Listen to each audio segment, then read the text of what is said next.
그 5년 전쯤에 김홍신이라는 작가가 쓴 인생 사용 설명서라는 책이 있습니다.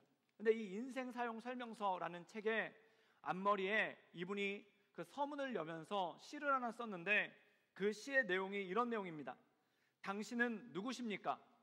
왜 사십니까? 인생의 주인은 누구입니까? 이 세상에 존재하는 이유는 무엇입니까? 누구와 함께 하겠습니까? 지금 괴로운 이유는 무엇입니까? 어떻게 마음을 다스리겠습니까? 이렇게 7가지 질문의 형식으로 시를 썼는데 그 시의 제목도 뭐냐면은 인생 사용 설명서입니다. 사랑하는 여러분, 아무리 단순한 물건이라도 그 물건에는 반드시 사용 설명서가 따르기 마련이죠. 하다못해 아이케아에서 가구를 하나 사서 그것을 조립하더라도 설명서를 보고 조립을 해야지 이게 온전하게 조립이 되지, 설명서를 안 보고 조립을 하면은 굉장히 이상한 형태의 그러한 모습이 되겠죠. 그래서 저도 아이케아에서 침대를 하나 사가지고 설명서를 안 보고 너무 조립에 자신 있어서 그냥 조립을 했더니 침대가 기울더라고요.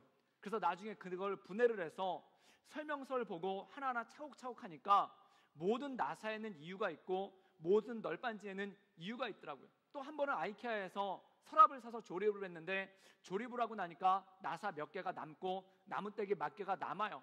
그래서 이렇게 서랍을 뽑았더니 서랍이 끝까지 쭉 뽑혀가지고 사용할 수가 없게 돼서 다시 봤습니다. 그런데 가만히 보니까 나사 하나에도 이유가 있고 막대기 하나에도 다 이유가 있습니다. 그런데 우리가 그냥 눈대중으로 하려고 하면은 그것을 놓치게 되죠.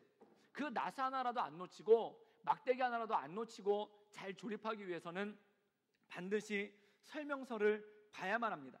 만약에 설명서가 없다면은 이것이 잘못될 수도 있고 잘못된 형태로 조립될 수도 있다라는 것이죠.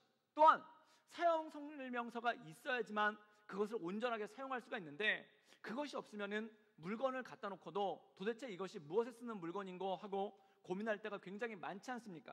그 프로그램 중에 보면은 엑셀이라는 문서 프로그램이 있습니다. 마이크로소프트사에서 나온 건데 엑셀이라는 프로그램이 있는데 이 문서는 표를 만드는데 굉장히 탁월한 기능을 발휘하는 그러한 프로그램이죠.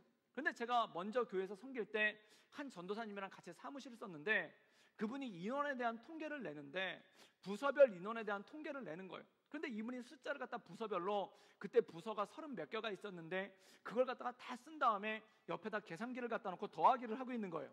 그래가지고 제가 그걸 보고 너무 한심해가지고 여기 반응이 없으신 거 보니까 다들 엑셀을 사용할 줄 모르시는 분들이 많은 것 같아요. 근데 그 엑셀, 설명을 드리겠습니다. 그 표를 갖다가 클릭을 해서 설정을 하면은 자동으로 딱 더해지게끔 돼 있어요. 근데 이분이 그걸 몰라가지고 그걸 일일이 다 더하고 있는 거예요. 그래서 제가 그게 하도 한심해가지고 그분한테 한번 드래그를 해가지고 더하는 방법을 가르쳤더니 그분이 너무 좋아하시더라고요. 근데 불행하게도 저는 더할 줄 아는데 뺄 줄을 몰라요.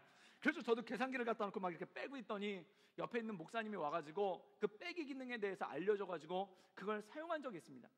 모든 프로그램은, 모든 기구에는 그것에 대한 고유의 사용법이 있고 사용하는 방법이 있어요. 근데 그걸 잘 사용하기 위해서는 사용 설명서를 반드시 읽어야 되죠. 사랑하는 여러분, 사용할 줄 모르면은 손에 들고 있어도 그것을 쓰지를 못합니다. 즉 손에 쥐어줘도 이것을 어떻게 사용해야 되는 건지 알지 못한다는 것이죠. 그런데 중요한 질문이 있습니다.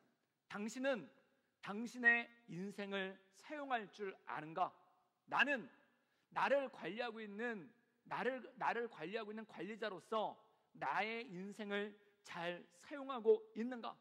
제가 가만히 보니까 크게 2가지 종류의 사람들이 이것을 잘못 사용합니다. 첫 번째는 쓸 줄 모르는 사람들이 있어요. 이것이 도대체 무엇인지 도대체 알지 못하는 사람들이 있죠. 2009년도에 아이폰이 처음으로 한국에 들어왔었습니다. 근데 아이폰이 처음에 들어왔었을 때 저도 나오자마자 그걸 갖다가 샀죠. 그리고 사고 나서 깜짝 놀랐어요. 다이얼을 찾을 수가 없는 거예요. 그래서 다이얼을 찾느라고 한참 고생을 했고 전화가 왔는데 어떻게 받아야 될지를 알지를 못하는 거예요. 제가 그동안에는 이렇게 밀어서 쓰는 플립폰을 썼거든요.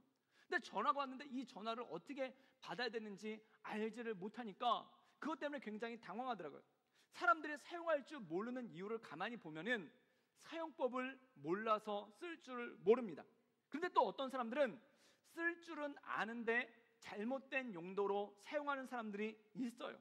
어떤 사람들은 집에다가 수백만 원짜리 슈퍼컴퓨터를 사놓은 다음에 오로지 그것을 게임하는 데만 쓰시는 분들이 있어요.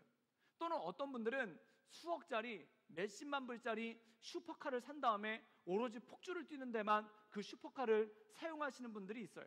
그럼 이것은 굉장히 어리석은 일들 아니겠습니까? 첫 번째 질문이 있습니다. 왜 사용할 줄을 모르는가? 그것에 대한 첫 번째 답변, 사용할 줄을 몰라서. 그렇다면 두 번째 질문이 있습니다. 왜 잘못 사용하는가? 그것을 가치 있게 사용할 줄 아는 안목이 없어서 그렇다는 것이죠. 그렇다면 여러분에게 질문을 드리겠습니다. 여러분은 당신을 사용할 줄 아십니까? 그리고 여러분은 당신을 사용할 줄 아는데 여러분을 정말 합당한 일에, 합당한 사역에, 또한 합당한 곳에 여러분을 제대로 쓰고 계십니까? 여러분의 인생의 메인 기능, 주 기능은 도대체 무엇입니까? 어떤 사람은 당신의 주 기능이 뭐냐고 그랬더니 밥 먹는 기능이 주 기능이라고, 밥을 잘 먹는데, 그래서 그걸 놓고 감탄을 했어요. 근데 중요한 질문이 있습니다. 혹시 여러분들은 여러분의 인생을 함부로 사용하고 있지는 않는가? 또는 여러분의 인생을 의미 없이 사용하고 있지는 않는가? 이것에 대한 질문이 꼭 있어야 되는 거죠. 여러분, 의외로 자기의 인생을 제대로 사용하지 못하는 사람들이 굉장히 많습니다. 중요한 게 뭐냐면, 쥐는 그게 쥐약인 줄 알면 안 먹어요. 그걸 보고 이게 나를 죽이는 쥐약이구나, 그러면 하물며 하찮은 쥐도 그것을 먹지를 않습니다. 그런데 사람들은요, 담배가 자기를 죽이는 줄 아는데 그걸 피워요.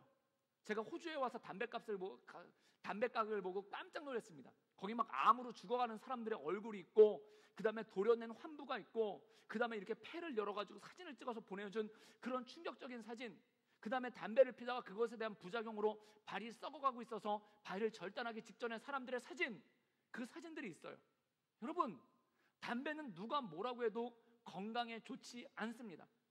그리고 담배는 여러분을 지금 서서히 죽여가고 있습니다. 그건 누가 봐도 사실이에요. 근데 왜 그걸 못 끊을까요?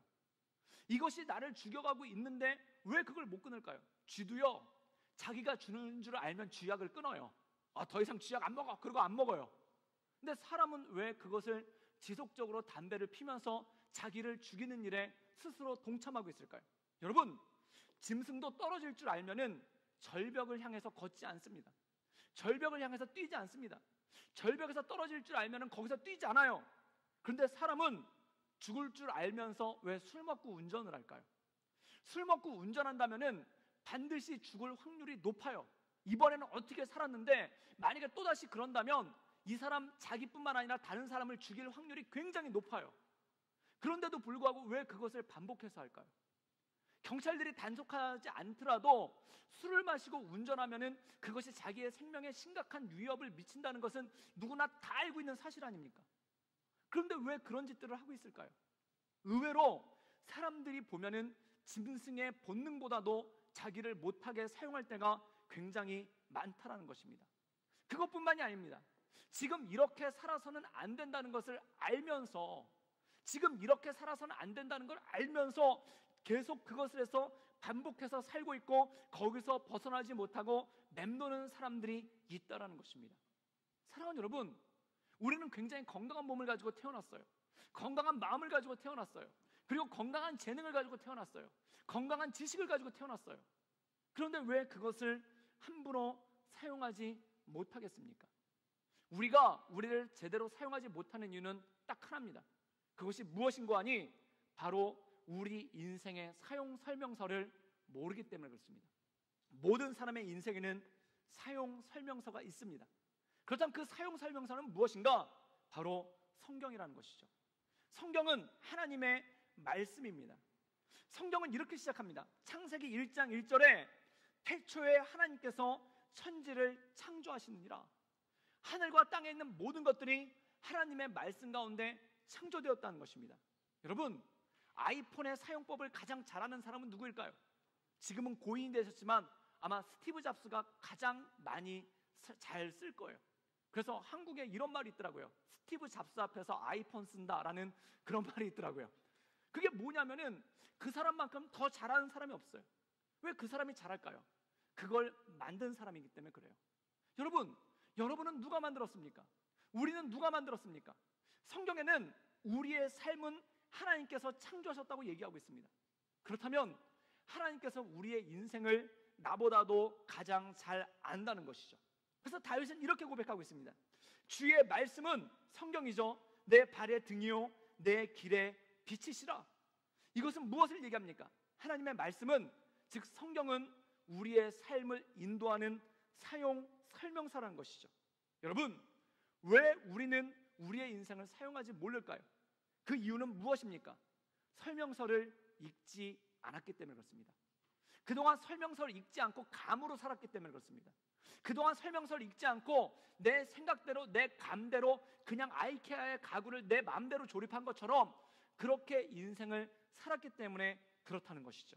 여러분, 그러나 인생 사용서인 성경을 읽을 때 그때 내가 가야 될 길이 무엇인지, 그리고 어떻게 사는 것이 내 인생을 가장 잘 사용하는 것인지, 그것에 대해서 알게 된다는 것입니다. 그래서 성경에 보면요, 신명기 6장에 이런 말씀이 나와요. 쉐마 이스라엘, 쉐마 이스라엘. 그래서 들으라 이스라엘이라고 시작합니다. 그 들으라 이스라엘의 첫 번째 계명이 뭐냐면, 너는 내 몸과 뜻과 마음과 정성을 다하여 내 하나님 여호와를 사랑하라. 그 다음에 하나님을 사랑하는 방법에 대해서 쭉 나와요. 여러분, 그런데 그 성경을 읽다 보면 참 놀라워요. 하나님을 사랑하는 방법이 헌금을 많이 하거나, 하나님을 사랑하는 방법이 내 몸을 어떻게 하거나, 하나님을 사랑하는 방법이 많은 물질을 갖다 바치거나 소와 양을 갖다 바치는 게 아니라는 거예요. 하나님을 사랑하는 방법에 대해서 하나님은 뭐라고 말씀하고 있냐면은, 성경을 깊이 묵상하고 그것을 반복해서 읽으라고 말씀하고 있습니다. 그것이 하나님을 사랑하는 방법이라는 거예요. 여러분, 이것은 놀라운 것입니다.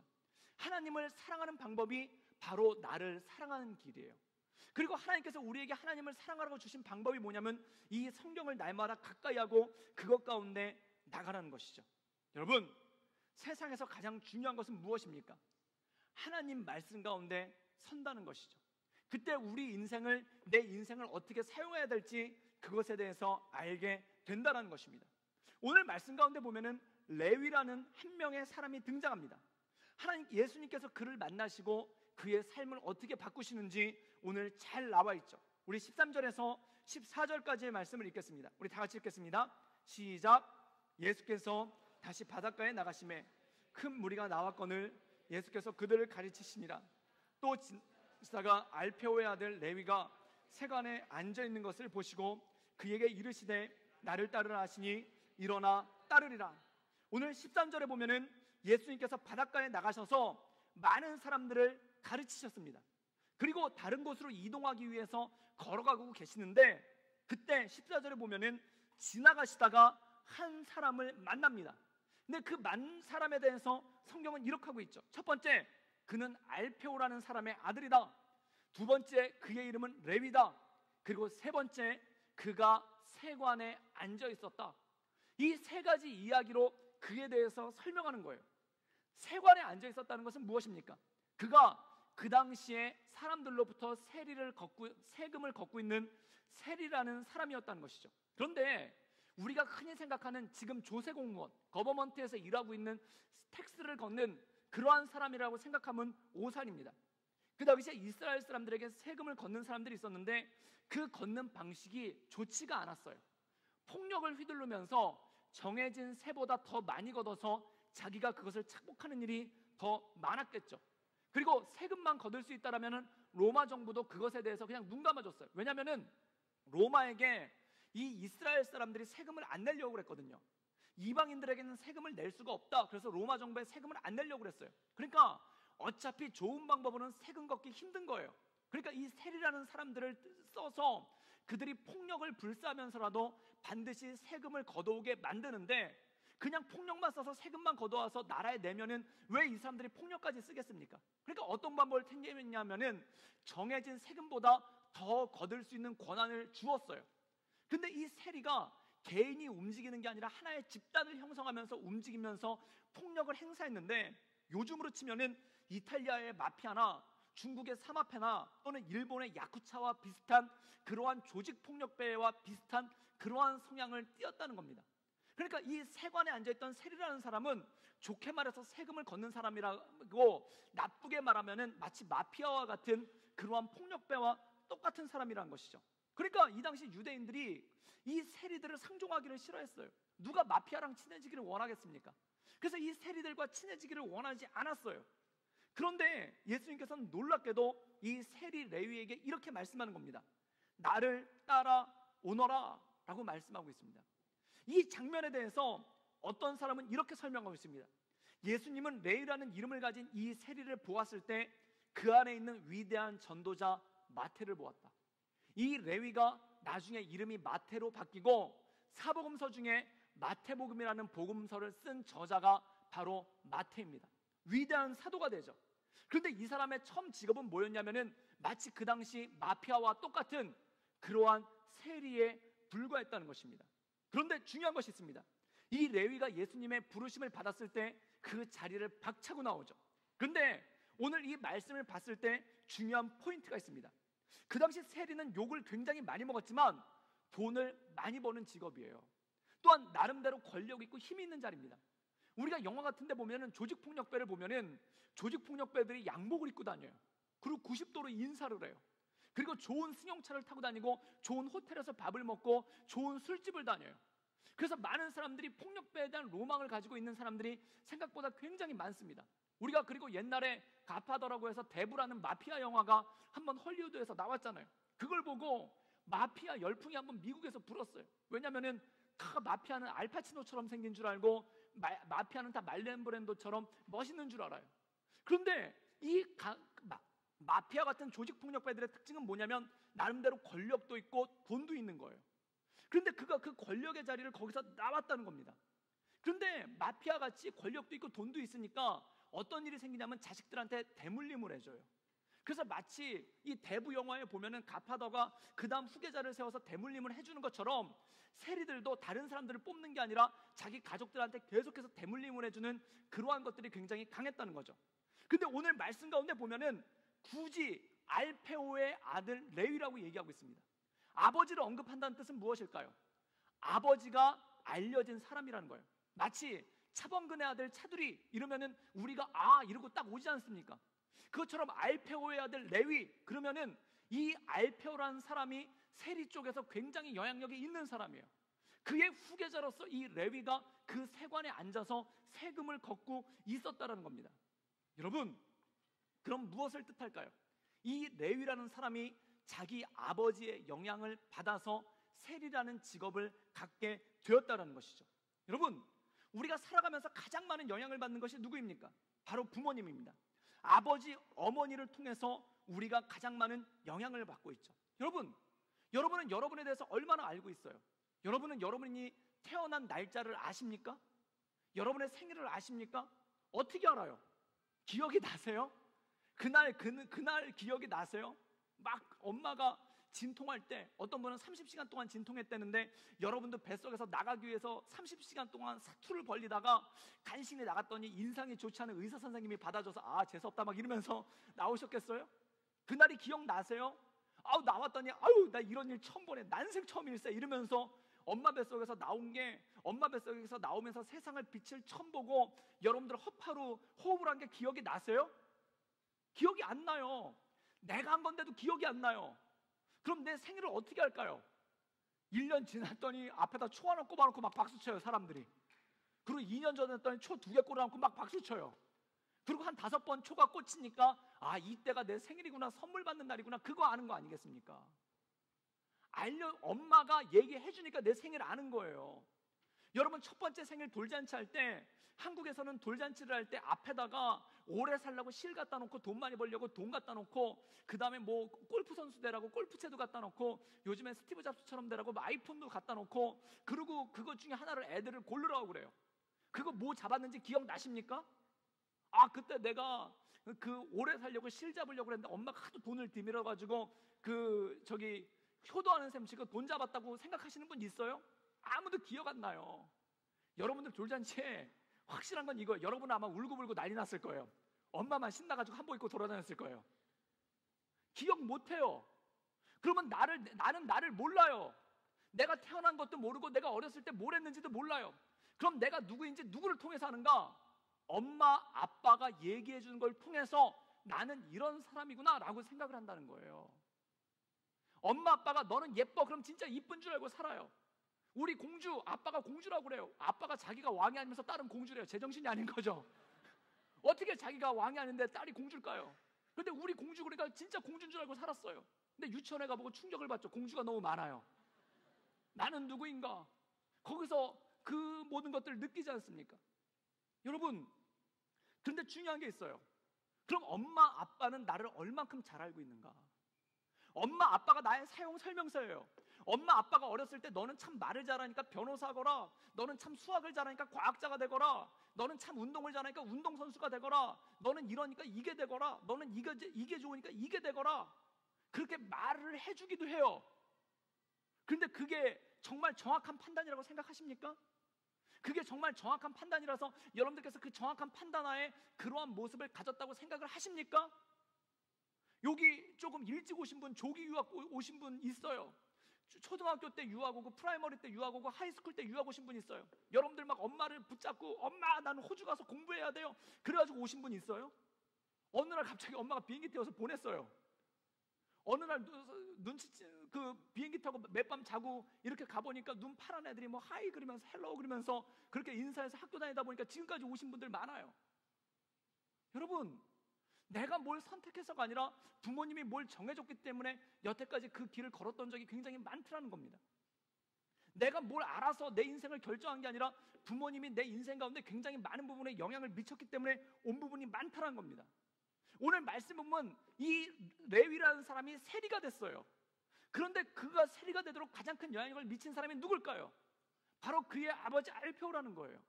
마찬가지입니다. 우리가 살아가는데 우리 인생 가운데 가장 큰 영향력을 미치는 사람이 누구일까요?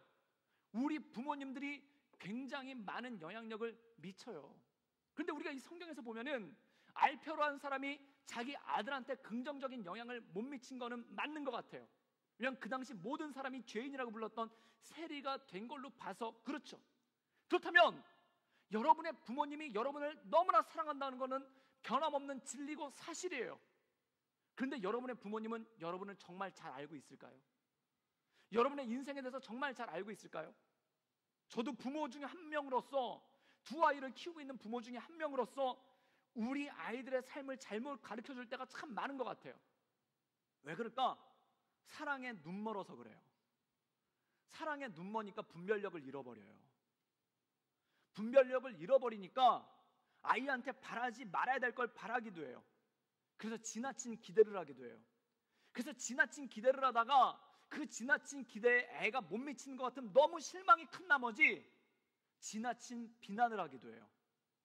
그러면요, 우리가 가만히 살아간 걸 가만히 보면은 엄마가 아무리 이성적이고 합리적이라 하더라도 대부분의 사람들은 부모님의 지나친 기대와 그것에 못 미쳤을 때 따르는 지나친 비난 그 가운데 살 때가 굉장히 많다라는 겁니다. 여러분, 지나친 기대는 왜 하는가? 모든 부모님들이 여러분들의 부모님보다 더 나은 삶을 살기를 바래요.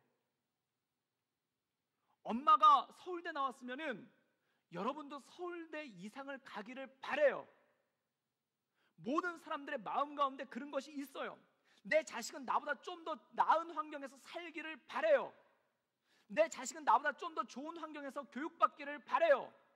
나의 자식은 나보다 좀 더 좋은 직업을 갖기를 바래요. 그래서 많은 부모님들이 여러분들에게 성공에 대해서 얘기를 하고 공부를 열심히 할 것에 대해서 얘기를 하고 기술을 배울 것에 대해서 얘기하고 있지 않습니까? 왜 그럴까요? 여러분들 부모님들이 여러분에 대해서 기대를 하고 있어요. 좀 더 나은 삶을 살기를 바라는 그 기대가 있어요. 그래서요, 부모님들은 아기들이 신문만 뒤적거려도 우리 애가 글씨 읽는다고 생각을 해요. 거꾸로 읽던 그걸 찢던 뭐라던 일단 엄마 눈에는 그걸 읽는 거예요. 그리고 또 노래를 좀만 흥얼거려도 얘가 남다른 음악성을 가지고 있지 않은가, 그걸 생각을 해요. 텔레비전 쇼 프로그램 보면서 거기 나오는 가수를 따라서 춤추는 거 보고 아, 얘가 지금 댄스 신동이 아닌가, 막 국악 따라하는 거 보고 국악 신동이 아닌가, 좀 춤추는 거 보고 무슨 춤 신동이 아닌가, 그 다음에 어디서 되지도 않는 요리 하나 만들어 오면 얘가 셰프 신동이 아닌가, 막 이러면서 나름대로 막 기대를 한다는 거예요. 여러분, 그러다 보니까 이 자녀들에서 굉장히 많은 소망을 가지고 있어요.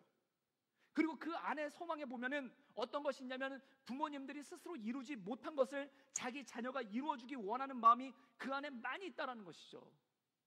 그래서 엄마들이 아빠들이랑 부부싸움을 하고 나서 딸들한테 이런 말을 가장 많이 한다고 그래요. 너는 엄마처럼 살지 말아라.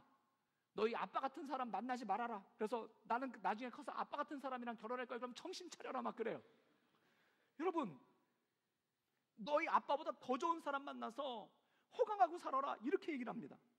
아버지들은 이렇게 얘기해요. 아들들한테 이렇게 얘기해요.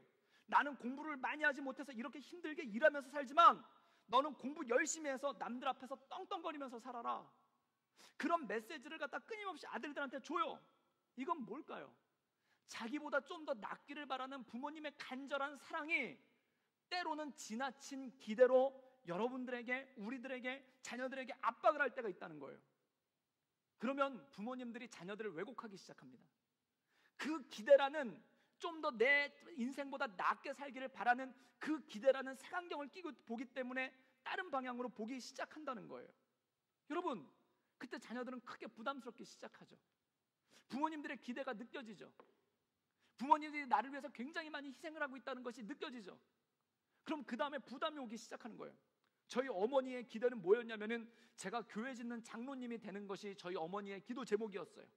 왜냐면 거기 굉장한 포석이 있어요. 제가 나중에 분석을 해보니까 교회를 지을 만큼의 재력, 그 다음에 장로님이 될 만한 영성. 여러분, 목사님이 돈 많으면 좀 이상하잖아요. 목사님이 돈 많으면 이상하잖아요. 돈 많은 목사님 그러면 왠지 좀 사기꾼 같잖아요. 돈 많은 장로님 이러면 축복될 것 같아요. 재물의 축복과 그 다음에 교회를 지을 만한 영성과 헌신. 이걸 놓고 기도하신 거예요. 진짜 하나님의 그 기도 제목 들으시면 피해갈 데가 없어요. 돈도 주고 영성도 줘야 되는데 막 이래요. 그거보다 더 좋은 기도 제목이 어디 있습니까? 저도 요즘에 저희 아들 보고 그렇게 기도할 때가 있어요. 교회를 짓는 장로 막 이러면서 돈과 영성 막 이렇게 가끔 생각이 될 때가 있어요. 여러분, 그런데 그 기대를 가지고 나가요. 그럼 그게 내 인생인 줄 아는 거예요. 근데 그 기대 가운데 보면은 진짜 나를 객관적으로 잘 보고 있고 내 인생에 대해서 제대로 어드바이스를 하는 게 아니라 부모님의 기대가 그대로 투영돼 있을 때가 굉장히 많다라는 거예요. 저는 저희 딸에 대해서 굉장히 기대가 많아요.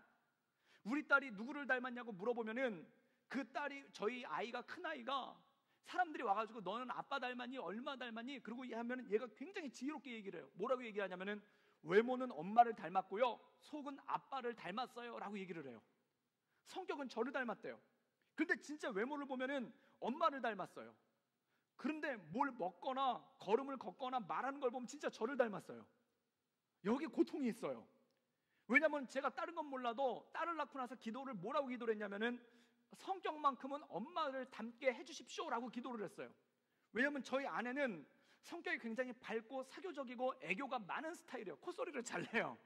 가끔 집에 가면 앵앵앵 거릴 때가 있어요. 막 목이 날아갈 때처럼 우리 아내가 비염이 걸린 게 아닌가 뭐 이런 느낌을 받을 때가, 요즘은 좀 무서워졌어요.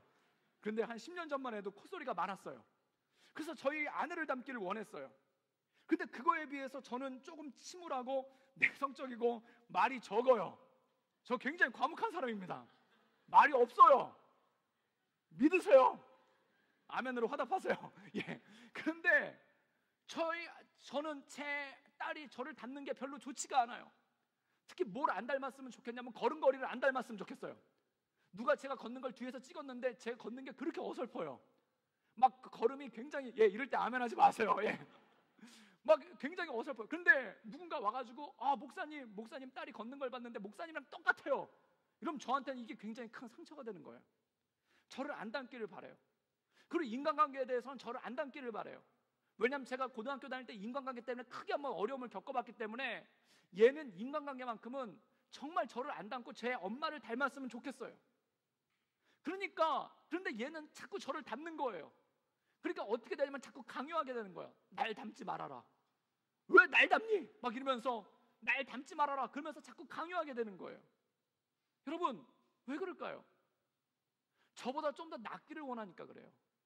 저보다 좀 더 낫기를 원하는데 저랑 비슷한 모습을 보이니까 이 아이에 대해서 자꾸 강요를 하고 잔소리를 하게 되는 거예요. 그런데 강요를 하고 잔소리를 하는데 이 아이가 바뀌는가? 안 바뀌면 어떤 일이 생기냐면은 지나친 비난을 하게 돼요. 나보다 나은 삶을 살기를 원했는데 그 기대만큼 충족시켜 주질 못하는 것 같으니까, 그러니까 어떤 생각이 드냐면 마음에 상처가 오는 거예요. 마음에 상처가 오면 어떤 일을 하기 시작하면 그때부터 지나친 비난을 하기 시작해요. 여러분, 저는 걸음걸이가 엉성해도 우리 아이는 모델처럼 잘 걷기를 바라요. 그래서 모델처럼 잘 걸었으면 좋겠다는 마음 가운데 무용도 가르쳐보고 또한 여러 가지 것들을 가르쳐보는 거예요. 근데 가르칠 땐 잘하는데 걸을 땐 똑같아요. 엉성하게 걸어요. 그럼 상처를 받는 거예요. 마치 동화에 보면 개 엄마가 옆으로 걸으면서 자식한테는 똑바로 걸으라는 거랑 마찬가지예요. 나는 비록 옆으로 걷지만 내가 너를 아낌없이 교육하고 너에게 아낌없이 투자할 테니까 너는 제발 앞으로 걸어라, 이거랑 똑같은 거예요. 근데 자식도 똑같이 옆으로 걸어요. 그럼 그때 상처를 받아요. 그럼 그 다음에 하는 게 뭐냐면 비난을 하기 시작해요. 여러분, 비난은 어떻게 시작되는가? 부모님의 비난은 거의 비슷해요. 비교함으로써 출발해요. 남과 비교해요. 내가 아는 사람의 친구 딸은 보통 출처를 알 수 없어요.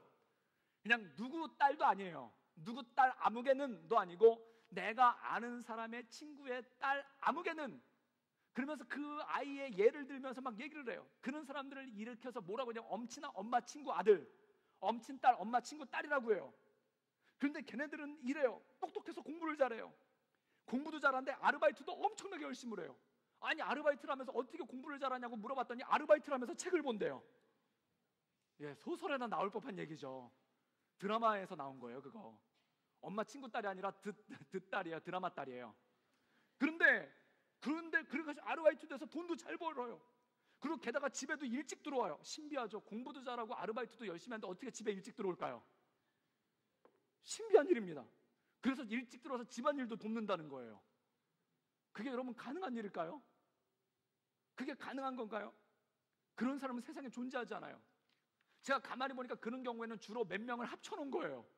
공부 잘하는데 집에 더럽게 안 들어오는 사람, 그 다음에 아르바이트는 되게 열심히 하는데 공부 되게 안 하는 애, 그 다음에 아예 나가지도 않고 집에서 일만 하는 애, 이 세 명을 합쳐놓은 거예요. 그래가지고 공부도 잘하고 아르바이트도 잘하면서 집안일도 잘하는 애가 탄생하게 된 거예요. 인조인간이죠. 엄마 상상 속의 존재예요. 마치 유니콘이나 용이나 봉황처럼 현실에는 없어요. 상상 속에만서만 존재해요. 여러분, 그러면서 비난을 해요. 비교하면서 비난을 해요. 그러면 어떤 일이 생기냐면 부모님 중에 한 명은 아직도 기대를 저버리지 않았어요. 그리고 한 명은 이미 기대를 일찍 끝냈어요. 그래서 한 명은 이렇게 얘기해요. 꿈을 크게 크라고 얘기해요. 이 꿈을 크게 크라고 얘기하는 부모님은 아직 기대를 저버리지 않은 거예요. 근데 기대를 저버린 부모님은 뭐라고 얘기하냐면 네 분수에 맞게 살라고 그래요. 그래서 네 분수에 맞게 살라는 부모님과 꿈을 버리지 말라는 부모님 사이에서 갈팡질팡할 때가 있는 거예요. 여러분, 어떻게 살라는 걸까요? 나는 난데 어떤 분은 너무 기대를 가지고 나를 쳐다보고 어떤 분은 너무 기대를 접어버려가지고 나를 비난하면서 나를 쳐다보고 있어요. 거기서 나는 내 인생은 어떤 걸까요? 만약에 부모님이 나에 대해서 그렇게 얘기를 하신다면, 만약에 부모님이 나에 대해서 그러한 시선을 보낸다면, 만약에 부모님들이 나에 대해서 그렇게 생각을 하고 있다면 나는 누구일까요? 나는 뭘까요? 여러분, 거기서 갈팡질팡하게 되는 거예요. 그래서 내 삶의 길에 대해서 헤매게 되는 거예요. 또 이런 경우가 있습니다. 어린 시절 만난 학교 선생님들이 나를 왜곡할 때가 있어요. 학교에서는 아무것도 안 봐요. 공부를 얼만큼 하느냐만 봐요. 특별히 한국 학교는 조금 더 그래요. 공부를 얼만큼 하느냐를 보고 그 아이를 평가해요. 저는 공부를 못했어요. 그래가지고 선생님들한테 굉장히 욕도 많이 먹었어요. 심지어 고등학교 2학년 때는 선생님이 내가 자기 반에 있다는 사실조차 모르더라고요. 그냥 그분의 관심사에서 벗어난 거예요. 저는 교실에서 그 선생님을 만나고 인사를 했는데 선생님 안녕하세요 그럴 때 자넨 누군가 그래요. 저 선생님만 학생이에요. 그랬더니 몰라보는 거예요. 어떻게 그럴 수가 있을까요? 여러분, 그리고 또 친구들이 나를 왜곡할 때가 있어요. 친구들이 나를 질투함을 통해서 또는 나를 무시함을 통해서 나를 왜곡하고 또는 따돌릴 때가 있어요. 그럼 세상에 나를 정확하게 봐줄 수 있는 사람은 누구일까요? 세상에 나에 대해서 내가 나를 잘 모른다는 건 너무나 당연한 일이에요. 나는 내가 태어난 생일조차도 몰라요. 누군가 나에게 얘기해 주니까 하는 거예요. 그러면 나는 누구일까요? 나에 대해서 누가 가장 정확하게 얘기할 수 있을까요? 레이라는 사람이 그렇습니다. 레이라는 사람이 예수님과 이 길거리에서 만나기 전까지는 그의 아버지에 의해서 셀이라는 직업 가운데만 머물러 있었어요. 그게 그의 인생 가운데 아는 전부였어요. 그것이 그의 일생의 천직이었어요. 레위는 자기 아버지로부터 아마 이런 얘기를 들었을 거예요. 너는 세리라는 직업을 통해서 돈도 벌고 떵떵거리고도 살고 다른 사람들에게 무시당하지 말면서 살아라. 세상에 죄 안 짓는 사람 어디 있느냐? 이 정도 얘기를 들으면서 세리가 됐을 거예요. 그게 바로 레위가 알고 있었던 자기 인생의 전부예요. 그런데 오늘 말씀 가운데 보면은 예수님을 그가 만납니다. 여러분, 레위는 아마 그랬을 거예요. 이 직업을 계속해서 세리라는 직업을 하자니 사람들에게 비난을 받고 그 직업을 떠나자니 할 수 있는 것이 없고 그 사이에 딱 껴있는 거죠. 그런데 그때 예수님이 오셔서 그의 인생을 끄집어냅니다. 그 삶의 굴레 가운데 그를 끄집어냅니다. 그리고 뭐라고 말씀하시면 나를 따라오너라 라고 말씀하십니다. 이것은 무엇일까요? 그동안 네가 알았던 너는 네가 전부가 아니다. 알페오의 아들로서 살았던 너는 그 모습이 너의 전부가 아니다. 세리로서 살았던 너의 모습은 너의 전부가 아니다. 그리고 그를 끌어내시는 겁니다. 그리고 선포하시는 거죠. 너는 내 백성이요 내 자녀요 내 기뻐하는 자다. 한국말 중에 이런 표현이 있습니다. 그게 뭐냐면은 3살 버릇 80까지 간다는 거예요. 어떤 분들은 성장학적으로 봤었을 때 이 속담이 맞는다고 그래요. 근데 이거 너무 끔찍하지 않습니까? 3살에 이미 그 사람의 인생이 결정된다는 거예요. 또 어떤 사람은 이렇게 얘기해요. 될성 싶은 나무는 떡잎부터 알아본다.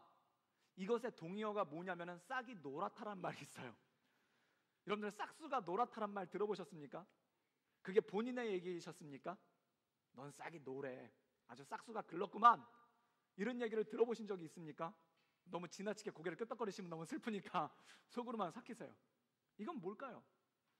될 나무는 떡잎부터 알아보는데 너는 싹수가 노랗다는 거예요. 그럼 넌 될 나무가 아니라는 거예요. 또 어떤 분들은 이렇게 얘기해요. 하나만 보면 열을 한다고. 이 하나를 보면 열을 한다는 뜻이 긍정적으로 표현할 때 쓰이지 않아요. 예를 들어서 아르바이트를 하다가 이렇게 막 커피잔을 날르다가 커피숍에서 아르바이트를 하다가 그걸 떨어뜨려서 깨졌어요. 그럼 사장님이 뭐라고 그러냐면 뒤에서 하나를 보면 열을 알아 이러고 가는 거예요. 주로 이때 쓰는 말이에요. 커피잔 하나 깨진 거 가지고 내 인생의 모든 거에 대해서 말하는 거예요. 여러분, 이런 말들이 참 좋아요.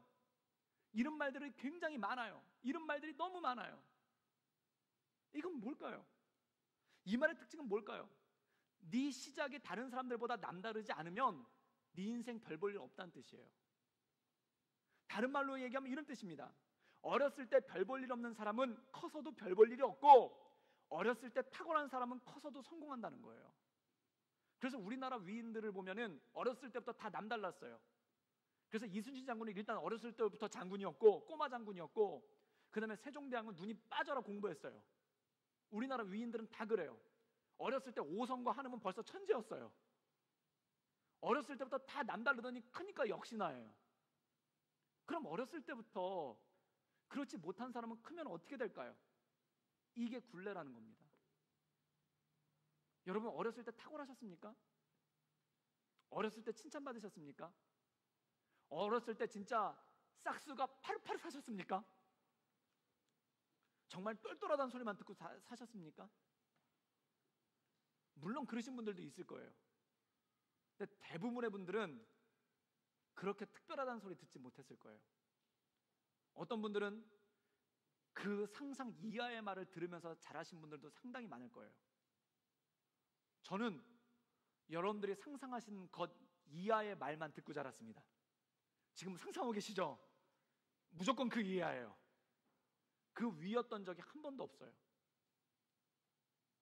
그렇다면 그게 굴레가 된다는 거예요.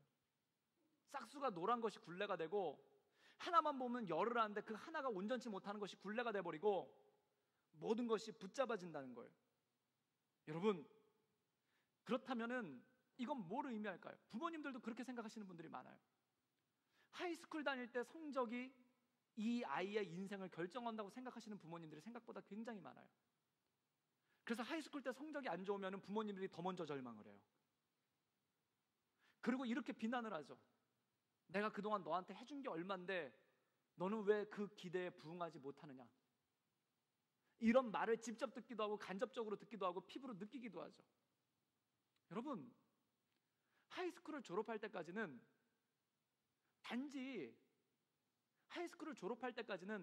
단지 인생을 100세로 봤을 때 5분의 1에 불과해요. 근데 그 5분의 1 가지고 5분의 4를 결정할 수 있을까요?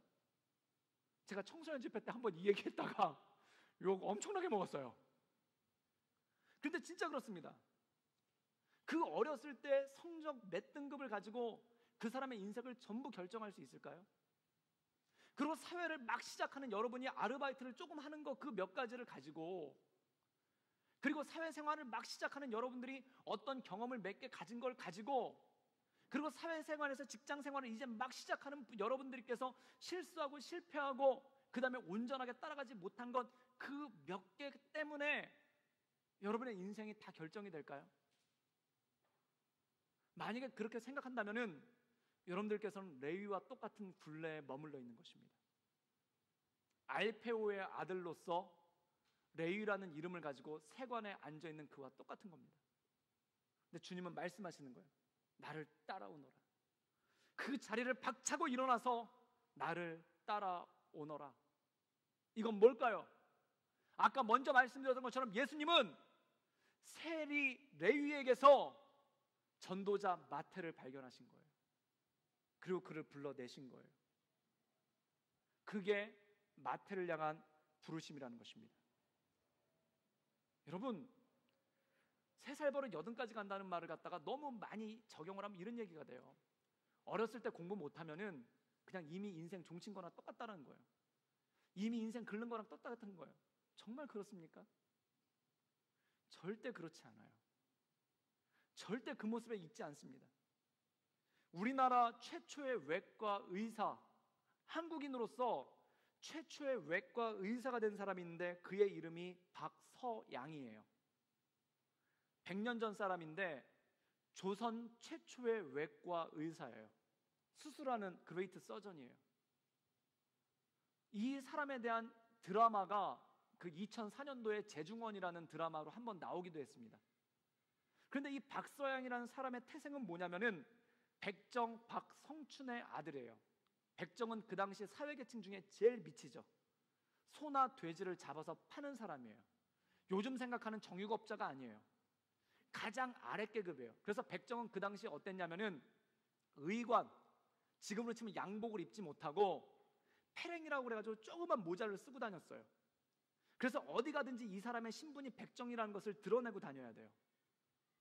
그래서 어떤 분은 그것에 대해서 이 백정의 신분에 대해서 뭐라고 얘기를 하냐면은 신분 차별 제도의 가장 밑바닥에 있으면서 자기가 차별받는 사람이란 걸 늘 드러내면서 다녀야 되는 사람이 바로 백정이라고 그랬어요. 그래서 욕 중에 보면은 백정이라는 욕이 우리나라 욕에 굉장히 많습니다. 그래가지고 우리나라 강아지와 그 욕을 상징하는 강아지와 백정이 합치면은 정말 최악의 욕이 돼요. 그런데 이 백정의 아들로 태어났어요. 그게 그의 굴레였어요. 아버지가 백정이면 아들도 백정이 되는 거고 아들이 백정이면 손자도 백정이 되는 게 그 당시의 굴레예요. 백정 집안의 딸로 태어나면은 그 사람은 백정과 결혼을 해야 돼요.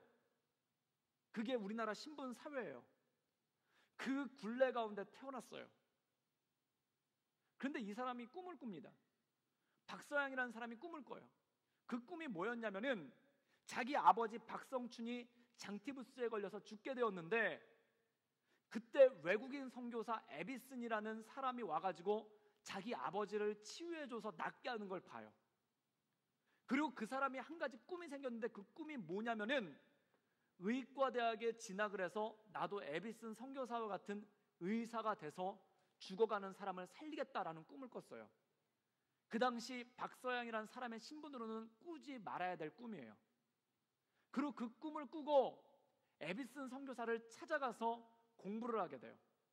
그때 사람들이 뭐라고 비아냥거렸냐면은 아버지는 소 잡는 백정이고 아들은 사람 잡는 백정이 되려고 한다고 그렇게 비난했어요. 그 비난을 다 들으면서 백정 자식이 공부는 해서 뭐 하려고 라는 그 비난을 가족들로부터 다 들으면서 그 공부를 했어요. 그리고 의대에 들어가서도 그가 칼을 잡았을 때 환자들이 그에게 진료받기를 거부했어요. 백정의 손에 죽기 싫다.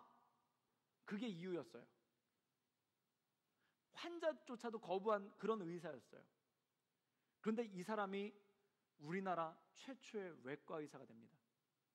그리고 지금 세브란스 병원의 전신인 재중원의 주임 의사로서 한국인으로 최초로 집도를, 이 수술을 할 때 그 수술을 주관한 메인 마스터 서전이 됐어요. 여러분, 복음은 뭘까요? 복음은 그 사람의 굴레를 벗어나게 하는 것입니다. 지금 나이가 20살이 됐고 30살이 됐는데도 별 볼 일 없었으니 앞으로 나의 남은 모든 평생은 별 볼 일 없을 것이다. 이미 내 인생은 올 때까지 왔다. 이미 정해진 자리에서 벗어날 수 없다. 그게 바로 레위였습니다. 알페오의 아들 레위였습니다. 그 알페오의 아들 레위를, 세리 레위를 전도자 마태로 부르시고 복음서 중에 가장 먼저 나온 마태복음서를 쓰게 하고, 그리고 복음을 전하는 가장 위대한 사도로서 부르신 분이 바로 예수님이라는 것이죠. 여러분, 지금까지 남들보다 특별하게 살지 못한 것이 굴레가 될 수 있습니다. 지금까지 아무에게도 주목받아 본 적이 없어요. 칭찬받아 본 적이 없어요. 지금까지 남들보다 좋은 가정 환경에서 살아본 적이 없어요. 가정 환경이 굴레예요. 지금까지 다람쥐 쳇바퀴 돌듯이 벗어나지 못하는 나의 습관과 나의 삶의 모습이 굴레가 될 수가 있어요. 늘 똑같은 삶, 늘 의미 없는 것에 시간을 투자하고 연말에 후회하죠. 올해는 뭐 하면서 살았을까? 그게 굴레예요. 남들은 막 앞서 나가는 것 같아요. 남들은 뭐가 됐어요. 그런데 나는 늘 그 자리예요. 지금까지 남들에게 특별한 호감을 준 적도 없어요. 여태까지 나 좋다는 사람도 없어요. 내가 누구 좋다고 그러면 그 사람이 막 통기를 해요. 제발 나를 좋아하지 말라고 그래요. 플레이즈 막 이러면서 Don't love me 막 그래요. 이러면 굉장히 슬픈 거 아닙니까? 그것을 박차고 나오게 하시는 것이 바로 예수님의 부르심입니다. 나를 따라오너라. 이제 나를 따라오너라. 그런 얘기가 있죠. 3000년 전에 피라미드에서 항아리에 씨앗이 들어있다고 그래요. 3000년 동안 한 번도 씨앗을 틔워본 적이 없는, 싹을 틔워본 적이 없는 마른 씨앗이에요. 그런데 걷다가 물을 줬더니 3000년 동안 죽은 것 같이 있었던 그 씨앗에 싹이 돋았다고 그래요. 그것이 바로 굴레를 넘어서는 것입니다. 생명이 우리에게 오는 것입니다. 여러분, 여러분은 여러분의 인생을 아십니까? 내 인생은 이거다라고 자신 있게 말할 수 있으십니까? 여러분의 인생은 여러분도 모르고 여러분들 부모님도 모릅니다. 여러분 친구도 모릅니다. 여러분을 가장 옆에서 보고 있는 여러분 남자친구도 모르고 여자친구도 몰라요. 누구만 아시는가? 하나님만이 아신다는 겁니다. 그리고 그분이 나를 불러주신다는 것이죠. 너무 늦었다고 생각하지 마십시오. 나는 이제 모든 것이 완성됐다고 생각하지 마십시오. 나는 이제 다른 길로 갈 수 없다고 생각하지 마십시오. 나는 그냥 이대로 작게 소멸되고 있을 거라고, 나는 그 굴레에 있을 거라고 그렇게 말하지 마십시오. 주님께서 여러분을 부르십니다. 그리고 꿈꿀 수 있는 것을 꿈꾸게 하시고 그것 가운데 나가게 하십니다. 성경 보면 참 신비합니다. 고기 잡던 베드로가 전도자가 될 줄 누가 알았을까요? 세관에 앉아 있었던 레위가 전도자 마태가 될 줄 누가 알았을까요? 교회를 죽어라고 싫어하던 사도 바울이 대해서 땅끝까지 이뤄 복음을 전할 줄 누가 알았을까요? 그 모든 것이 우리의 인생을 가장 잘 아시는 하나님의 은혜 가운데 가능하다는 것입니다.